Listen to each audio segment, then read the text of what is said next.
Carrie Lam had billed this dialogue session as a chance for her to start a conversation with Hong Kongers. Within minutes, though, things looked like they were going only one way. The chief executive was chastised and shouted at for nearly 2 hours as she sought to confront the anger that has paralysed the financial centre for nearly 4 months. No matter how difficult it is, me and my colleagues and I think that it is time to start a direct dialogue. Because in the last 3 months, I'm sure no matter what political stance one holds, they must be feeling very sad and worried or angry. One of the most repeated accusations thrown her way was that she had curbed people's freedoms. Speaker after speaker said her administration had ignored the Hong Kong public. They said she'd worsened a crisis that was tipped off by her attempt to ram through legislation that would have allowed extraditions to the Chinese mainland.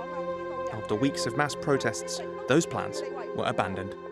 It is you, because you're useless as governing. Listen, you're responsible for what has happened at the protests. You must step down. Outside the dialogue session at Queen Elizabeth Stadium, hundreds of people protested against Lam's handling of the crisis. The chant they most repeated demanded an independent inquiry into police conduct and broader democratic reforms. After the meeting finished, some demonstrators said Lam had added little to the discussion. I think it is a show for her to try to pretend she is listening to the Hong Kong people. Actually, we are protesting for 3 months.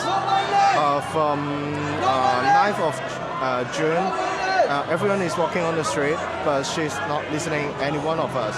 So I think it is useless for her to listening to 150 people right now. Carrie Lam will likely hope that by being seen to be listening to protesters' demands, this could at least be the start of making protesters in Hong Kong feel like they're being heard. But with rallies still planned for this weekend and ahead of China's 70th anniversary next week, many of the protesters themselves will say that actions speak louder than words. Flynn for TRT World in Hong Kong.